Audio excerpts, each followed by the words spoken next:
kaunti ma Kisumu. Bende ng'e kaka nying mar Obunga no nochakore. Jafwambo marwa Millicent Adhiambo Miller. Nyakwaromogi Ojwang' machiegni kendo e chendo ni mar ng'egwengewa.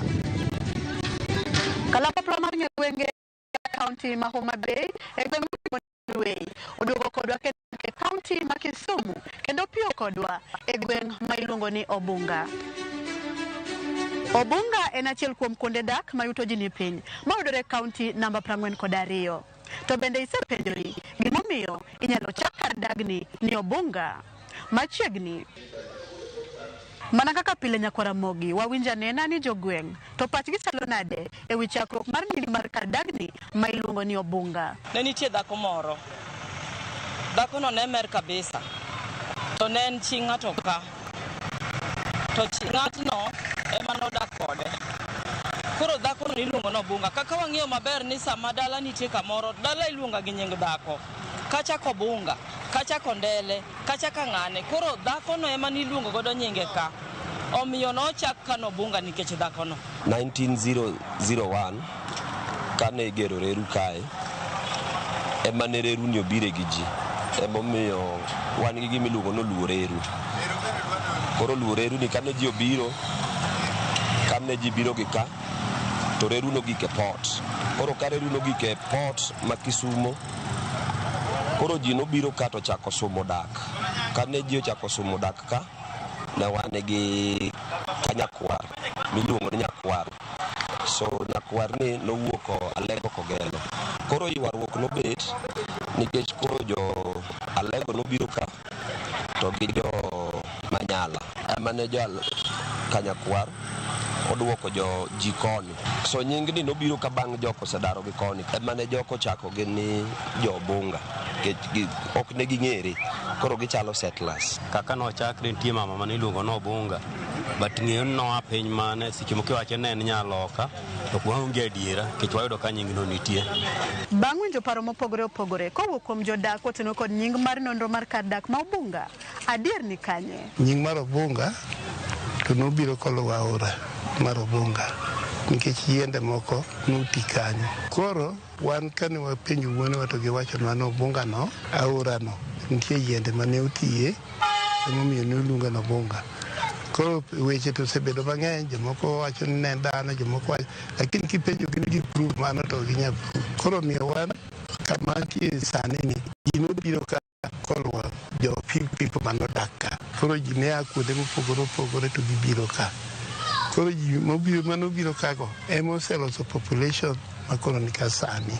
Koro ne gineno ni onge tiende loso nying moro nikech aora no kanyo to giyudo ni luonge ni Obunga. Koro mae momiyo ne gichako gweng' ni Obunga. To kar dagni ma Obunga humbe landore kod tim kata wach mane? One economic activity mwang'ere go ka en mbuta. Iwinjo ni ya Obunga idu mbuta.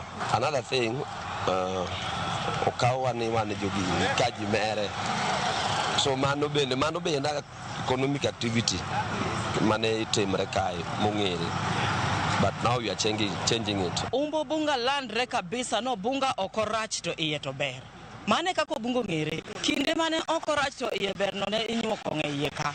Omiyo kata ka nyithindo matindo marom gi maka kano neno polis to ne giringo gi nyiso mama ni mama okorach. Matinde ni polise ni oko biro okorach mondo mama giri owuoge e ot mondo wuog oko mondo polise odonje e iye. Obunga kaka en landre ni en kama oting'o jonjore gi jokuo mang'eny. To en ni koro mano ero ne timore e diere machien kar ka chan. Sani en to tinde Obunga o reform. Obunga humbe landre ni Obunga okorach to iye to ber. Manyiso ni inyalo nene ochalo kama en okol ber ahinya to kidonjo e udigo inyalo yudo ka gidak mana ka jumilimika. Koro wawinja nena ni dongruok mage ma Obunga osenyuolo. Sani an gini to gabo kane Obunga ka wan dong Obunga ka nikech en kia kedo ita chiro to ni lumo mana bunge okore ka no kenyal kadho ni gina bunge.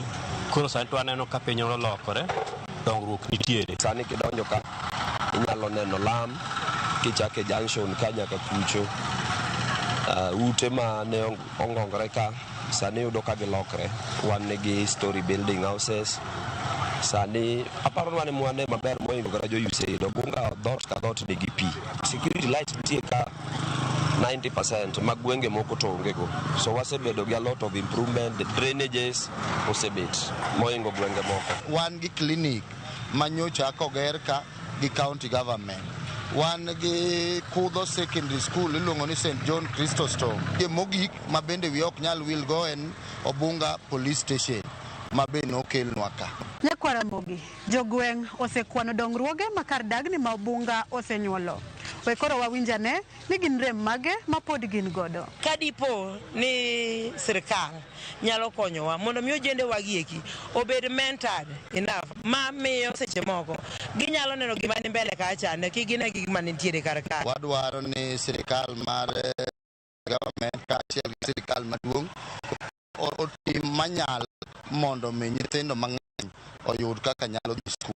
Gweng' nyalo mana lokore, gweng' nyalo bedo somo no emkel ng'ato ka ng'ato to ka ji paro maliw mar ng'iyo kuma piny dhiye to mano piny dongra donga. Gweng' ma somo onge kata kel mana gik mabeyo mamoka wasekwano to skul onge tibrodo ni bro ketho gi aketho. Nyakwara Mogi bende ng'eyo ni kinyo kaka nade e county ma Kisii weche ohala kod ngima mapile dhi nyime kendo apaya ni ema thothne oganda tiyo godo ka gitemo heko mondo gichop miechgi.